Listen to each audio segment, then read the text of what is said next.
What's going on, everybody? Today I wanted to take a little bit of time to talk about my mid-range knights list. It's a super budget option. It is been very strong for me at locals. Been doing well on pixelborn. It's very easy to play and get used to. It's a really good option for people who are just trying to get into the game. Maybe you want to not invest a ton with your first deck, whatever. It might be a good place to start. So let's take a look.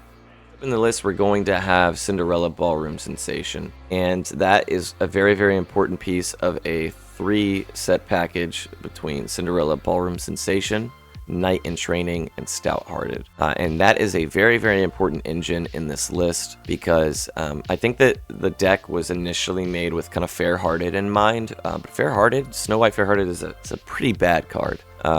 It's uninkable, it's at 5, it has no shift. The resist effect doesn't come up a ton. When at the same time, on turn 5, you can get a character with resist 2 guaranteed, and song effect doesn't come up a ton, but it's also a 3 lore, 5/5 body, whereas Snow White Fair Hearted is a 3/5, if I'm not mistaken. Yeah, the first thing you want to do is just get Snow White Fair Hearted and get rid of her.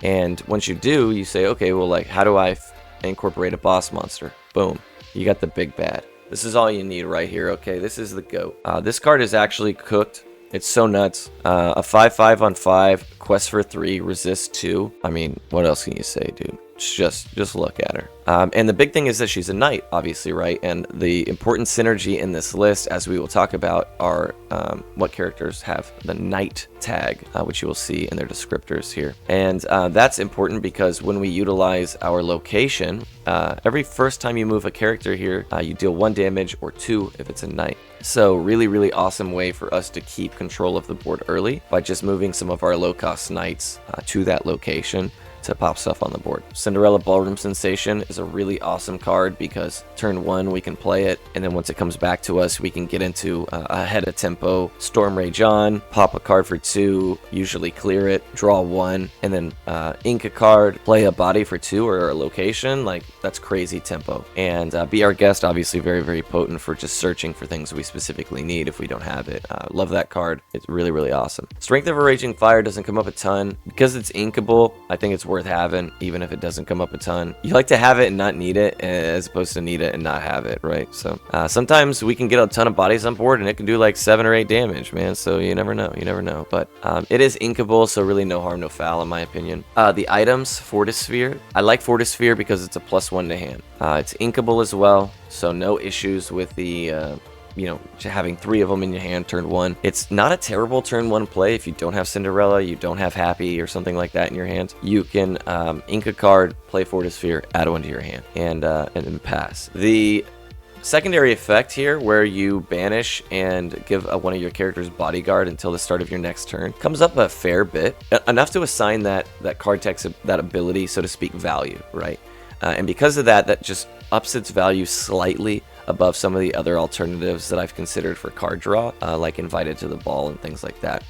On top of the fact that it's inkable, whereas Invited to the Ball, Whole New World, other significant card draw cards are not. So for a simple +1 to the hands, secondary effect, really good card, very cheap. I like it until I find something better, for sure. And then the locations, this is so important. Every time you move, and it's first time per turn, but if you have multiple mines up, you can move them from one to the next and get it multiple times. So as it states, during your turn, the first time you move a character there, any character, you're going to deal 1 damage to any chosen character, your field, their field, whatever. If you got maybe some cool Rapunzel tech or something, go for it. But if the character that you moved is a knight character, then that's going to do 2 damage. Because the significant majority of our characters are knights, we're typically dealing 2 every time. 2 for 2 ink. And the big thing is that it's generating lore every turn. So getting this card out on turn 2 is never a bad play, because especially against something like aggro, it's very hard with 6 health for them to be able to clear right away. And it's just constantly keeping you caught up with lore. It's keeping you in the race, so that once you do get to your 4 and your 5 drops and you curve into those, you can surpass whatever aggro has been accumulated at that point. So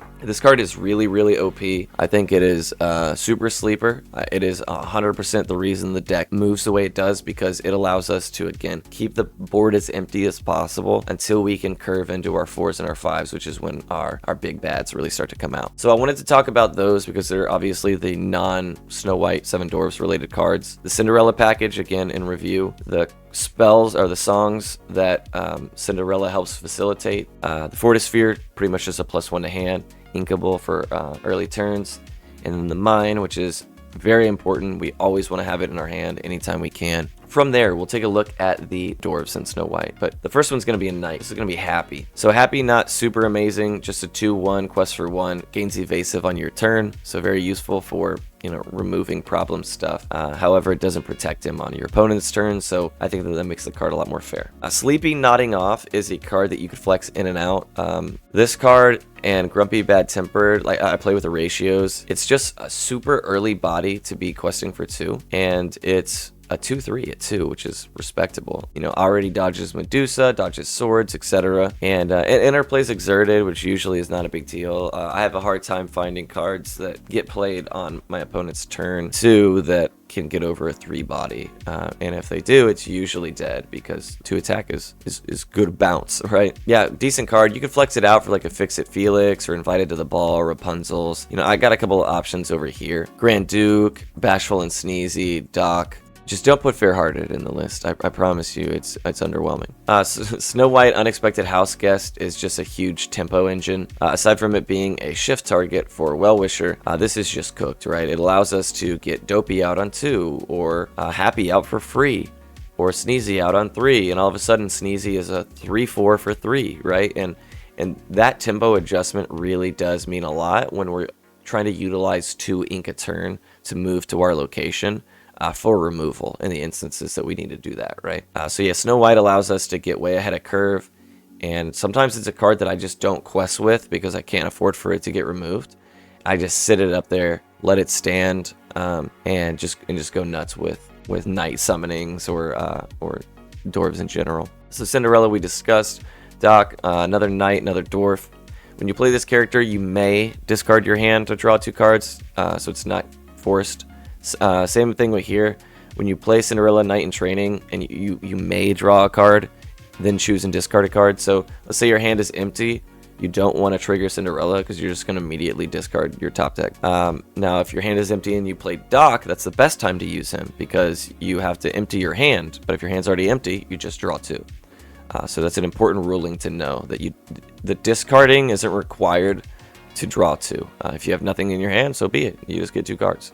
Doc is a good card. Sometimes I run it at 4 if I want to flex some of these other pieces out. It's one of the only cards, especially if you're not running Sleepy. It is the only card that quests for 2, aside from, well, Snow White Well-Wisher, but the only card that quests for 2 aside from Sleepy and Snow White. 2/3 is not terrible. Again, remember that because of Snow White, you typically can get this out on 2, and that makes it all of a sudden a lot better. Decent card. The quest effect comes up a fair amount, and because it's not relegated to dwarf or knight characters or whatever, you can sometimes use it to quest, get 2 lore, and then drop 1 cost on something like Stout-Hearted and shift her out on 4. Yeah, so Doc, pretty useful card. The fact that he's not a knight has me hesitant to run him at a ton of copies, but, you know, he is inkable, so it's not the worst thing in the world. Dopey, really, really strong card, another piece of removal. Now, get good at utilizing this and getting used to how much Snow White is reducing your costs, because let's say you're on turn 4 and you have Snow White on the board, you can Dopey, do 1 damage, then move Dopey to the location for the remaining 2 ink, and do 2 damage, right? That's 3 damage to just any character on board. That's a lot of damage on turn 4 while you're gaining board presence, right? While you're gaining tempo. There's not many bodies that are going to survive that at that level. So really, really strong card. You can use the 1 damage sometimes to get rid of stray crap. An Ursula challenged one of your characters. She's got 2 damage on her. You can just pop her with that last 1 if you need to. So that 1 damage, just don't sleep on it. It comes up a ton. Grumpy Skeptical Knight is a card that I constantly fight over because I don't. It's amazing when it hits, right? But the big effect here is that while one of your knight's characters is at a location, that character gains resist 2. Now the biggest issue is because this card is 1 health, it gets popped very quickly. So typically what you have to do is play this and then move it to the location itself so that it gets +2 resist, right? There are some times where, you know, like Snow White Stout-Hearted, I can get her on location, play this, and she's at 4, and I can use her to crash into anything because like she's got 4 resist, like can't even do 1 damage to her, and that's really cool. But obviously Grumpy's just gonna get pulled as quickly as possible. So because this evasive is again just similar to Happy, only on your turn, he doesn't have any innate protection. So yeah, that's a card I struggle with ratio wise. I think 2 is good. If you said, hey, I want to run it at 4, I totally understand. But yeah, just something to keep in mind. Pete, games referee, gotta have him if you're running a mid-range list. I don't care what you say. It's just nuts. It's just not a 3/3 for 3. He doesn't even have to be a knight. He's inkable. Like it's just cooked. You can use him at literally any point in the game to like. It's just never bad in your hand. You can use him on turn 4 to stop prepared, to stop swords on turn 5. You can use him on turn 6 to stop be prepared on turn 7. It's like you can play him completely out of tempo and he just gets a spectacular amount of value. So yeah, running him at 4 is a no-brainer for me. Now Grumpy Bad Tempered is not a knight, but his effect is very potent. And again, if you do have Snow White on the board, a 3/4 for 3 as opposed to 4 becomes very attractive. Now at the same time, this sneezy, noisy knight gets a +2 to attack on any knight character on the board, right? So very similar effects, the exact same bodies. This one just happens to be a knight, right? So, you can kind of toy with that how you will. If you've got a ton of knights, dwarfs on board, obviously this card is better. But if you got a bunch of knights on board, you really need that +1 on everything. Anyways, usually you +2 on stout-hearted and nothing can survive it, right? So it's it's hard. You can mix and match these two if you wanted to fiddle with them. Totally understandable. But both of their effects are good. It's just hard to say which one might be better than the other. And then for our final character card here, this is going to be Snow White Well-Wisher. Now you don't have to run this card. It's $3 or $4 obviously. And if you wanted to run like Bashful, which is another 3/4 body, and he actually has a bodyguard effect if you have Snow White on the board. But obviously if you cut this Snow White, that becomes only 4 targets. Either way, a 3/4 for 4 is strong, and it becomes a 3/4 for 3 if Snow White Well-Wisher is on the board. I'm sorry, Unexpected House Guest is on the board. And so yeah, there are a lot of things to flex. Fix It Felix, other cards if you want some lower cost inkables. If you're feeling uncomfortable with how many non-inkables you have, this card can be flexed out. Now I will say that this card is obviously infinitely better than Fair-Hearted because it can shift on 4. So it's 1 turn earlier than Fair-Hearted. And if you happen to get Grumpy out there, Doc, and quest Doc, you can shift this on 3. And that's a 3/5, which is the same body as Fair-Hearted that comes out on 5. I know the resist is supposed to be important, but it's so conditional that it's just not good. Especially when on 5, Cinderella Stout-Hearted comes with 2 resist permanent, right? So the other thing is, like, because a lot of the tempo and control of the board is maintained by crashing our low-cost characters into the opponent's characters, every time you quest, you're not only getting 2 lore, but you're just adding all those bodies that you've traded back to your hand. And when you have a ton of dwarf bodies or a ton of knights and you're at 5-6 ink at that point, it's late in the game, and you're just constantly adding them back, especially when you want to add cards like Doc back, which can discard your hand, draw 2. So if you have an empty hand, you quest this, you fish a Doc back, boom, you're rolling. And yeah, this card is very, very good for that. If you get this card out on 4 and then you get Stout-Hearted out on 5, like, you just have a really hard time losing. And that's so ahead of when things like Be Prepared and stuff can be played that you're talking about 5 lore between the two of them, right? And then adding 1 to hand, Cinderella's impossible to get over. You can be moving Cinderella without consuming her quest or her sing ability or her challenge ability for 2 damage on the location to pop cards. I think it's the next strongest addition. I like Fix It Felix a lot. I like Grand Duke a lot, but they're just so conditional that I feel like the conditions that make this card work happen a lot more consistently. That's the kind of the spiel. I'm going to go ahead and throw up some replays to end this video off on Inktable. If you guys have any questions, feel free to throw me a message or something, but I will post obviously the link to the deck in the description. And make sure you read through this list. It goes over kind of the tech cards and things like that we've talked about here, but you can consider for flexing in and out. I appreciate you guys hanging out. I will see you next time. Have a good one.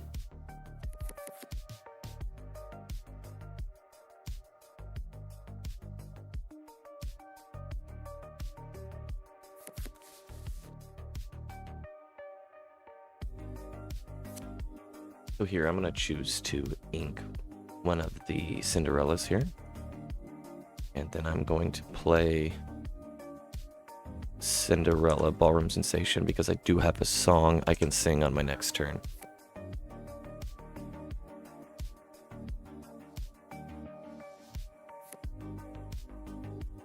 Okay, I'm going to go ahead and ink a Knight in Training.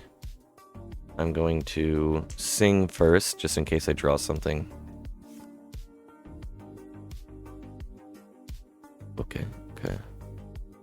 I guess we'll add P here.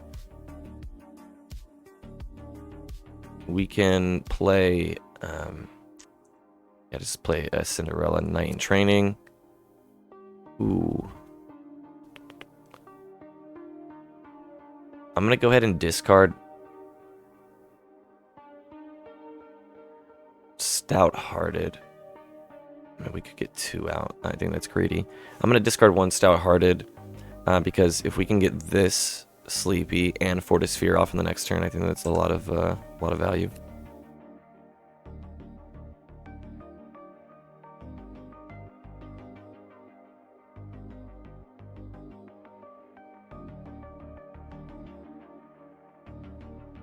Okay.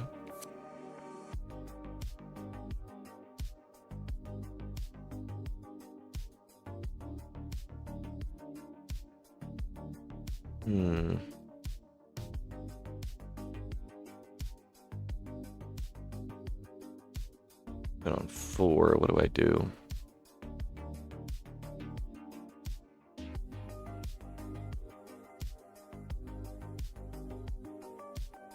I'm gonna go ahead and ink Dock here. I'm gonna play Sleepy.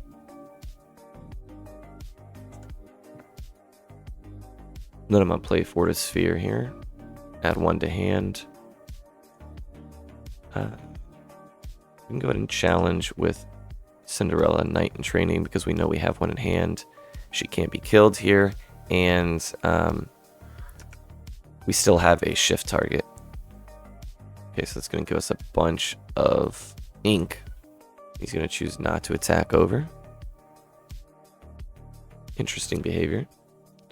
Okay, so now we're in really good shape. So we can actually, let's go ahead and ink Knight in Training.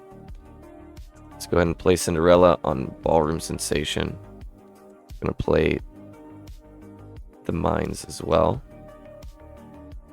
And then we can simply, we're going to crash Cinderella here just because we don't want this 4 body to start to threaten Stout-Hearted's HP at all. So that would do 2 damage to her, bringing her down to a 5/3. I'd rather not. We're going to quest for 5. I could wait till next turn, but he's got no cards in hand, so.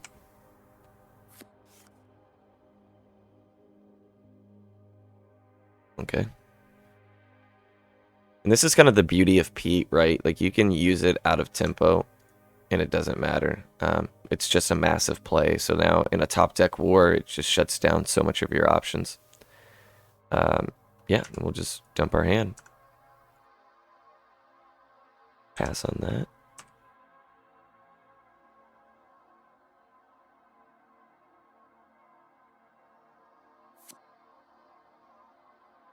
I think that's game.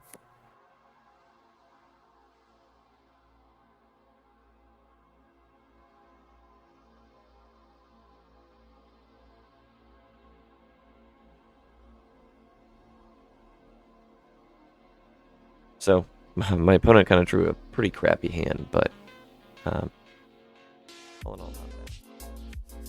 Alright, now this is against Hyper Aggro, and because we're playing against Hyper Aggro, we only really want to keep our 1s and 2s. Oof, okay.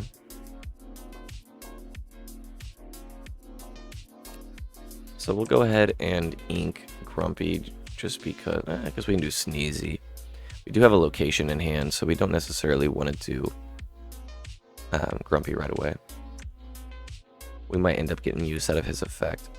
Okay, so that gives us a decent turn 2. We have a couple of turn 2 options here.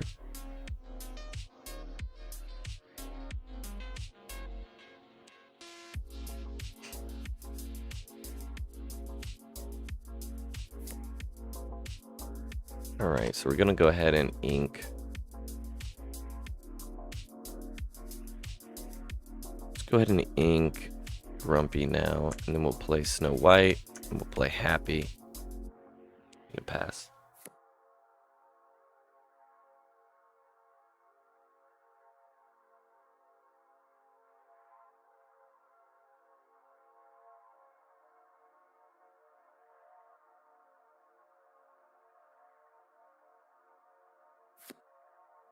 Alright, we can ink a Stout-Hearted. Play another Snow White.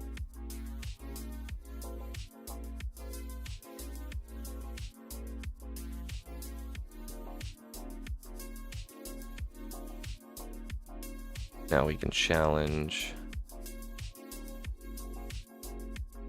you.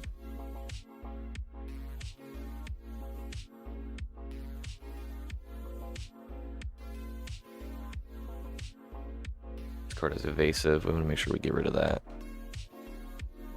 And then we will put Taunt onto Sleepy here. Then on the next turn we can play these two. He needs to go. So very, very useful time to get 7 Dwarfs mine out. Even if we're only doing 1 damage, Pinocchio's worth hitting for 1. Okay, so we're actually going to ink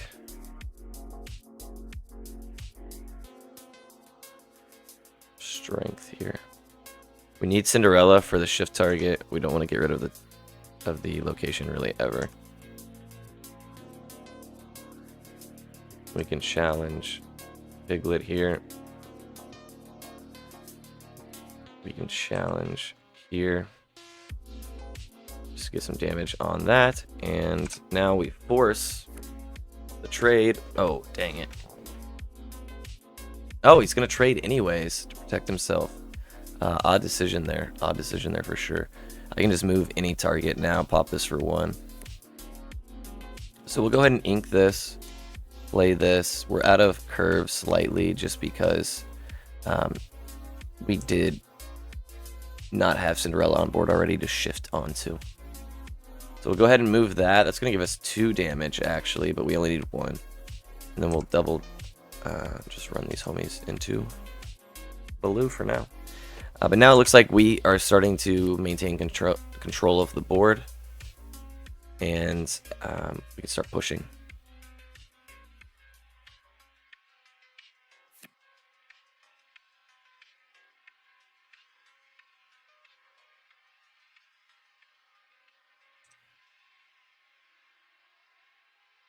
Resist 2 is just so good.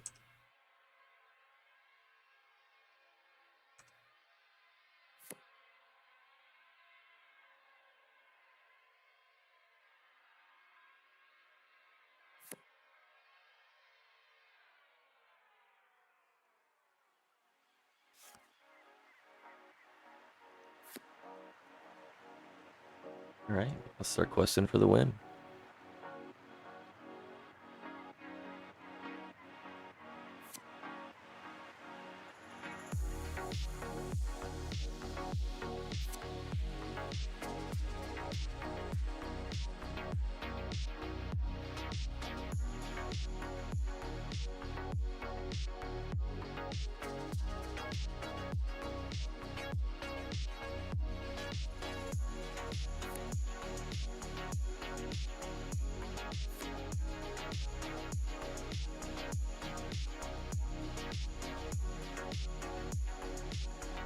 Going second against Hyper Aggro.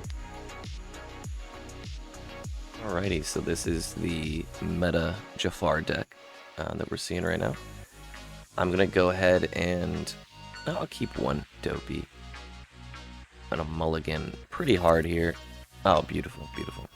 Really love seeing Cinderella in your opening hand. So I'm gonna ink one of my Dopies. I'm gonna play Cinderella Ballroom Sensation and pass. Now I do have a 2-cost song I can sing on the next turn. I can search maybe Stout-Hearted or something like that, or a Cinderella Knight. Okay, so now I'm going to actually ink Cinderella. I'm going to sing with Cinderella.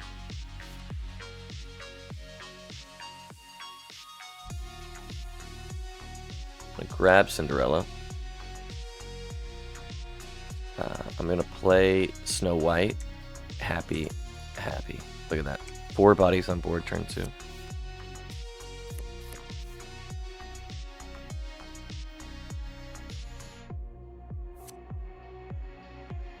So now we can ink one of these. I'm gonna play Doc and just start questing. No, we did go second.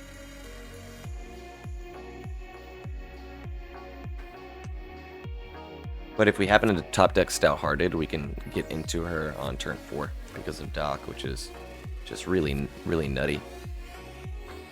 That's not Stout-Hearted, but I will actually take that, totally. So this is 2 and 2. So let's do this first. This on that. We're gonna quest these guys. I didn't quest him first because I'm gonna not quest him at all this go around because I need these 3 protected. If he wants to trade, he can trade into one of my lessers.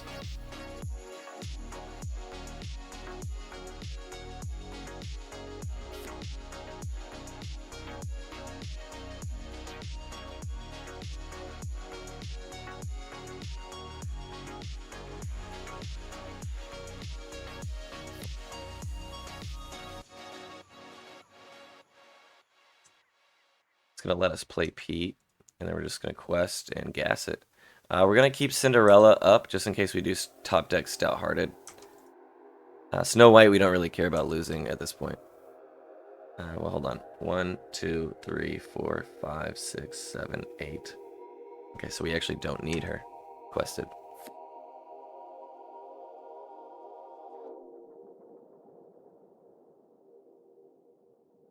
Because of Pete, there's quite literally nothing that can be done at this point. I think that's game. Yeah, that'll do it.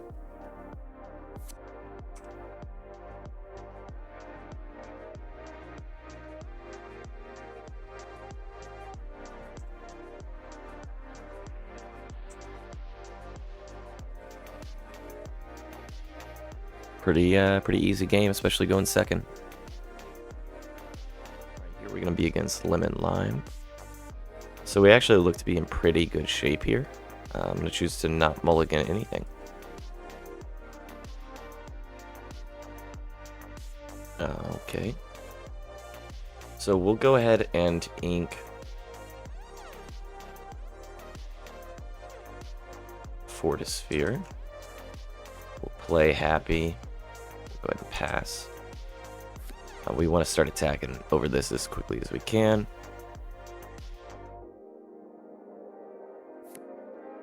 Alright, so we can ink one of the Cinderellas. And now we can start challenging this.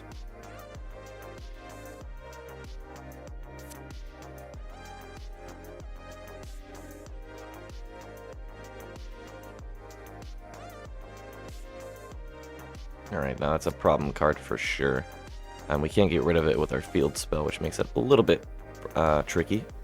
But we should be okay here. So let's get rid of Cinderella.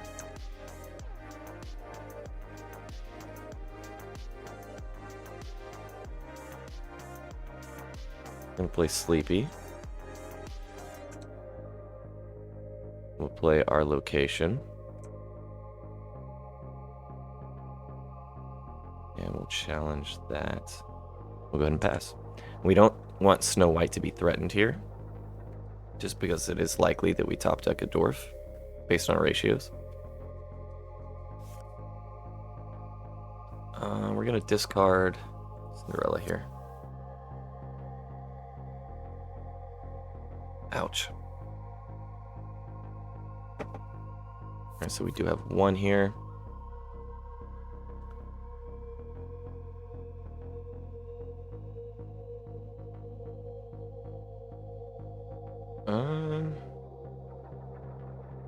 We play Pete here. We can challenge this out, which should kill him. And we can quest for 2.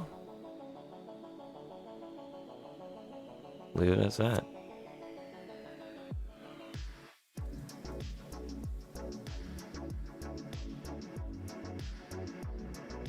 Alrighty. Now's when we can really start taking advantage. Oh, excellent. That's exactly what we needed. Now we can start taking advantage of our field spell. Go ahead and pop that.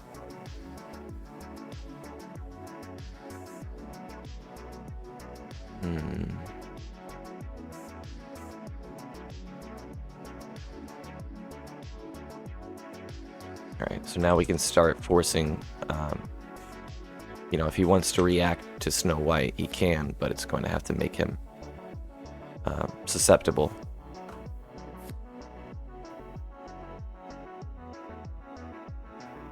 Of course, he doesn't spin. Okay. I don't want to sing that. Let's just go ahead and play it outright. Oh, we don't have Cinderella on board, so I'm just going to go ahead and play Sleepy. And, yeah, we'll just quest it up.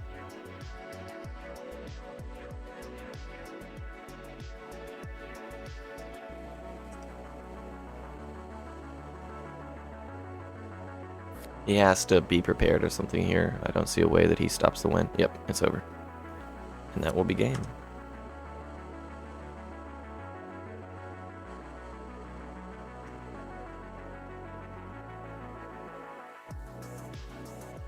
So, going second against Lemon Lime. Again, these are all top meta decks currently. So, definitely capable of going toe-to-toe with a lot of the best lists. Hopefully this was insightful. If you guys have any questions or anything like that, feel free to send me a message.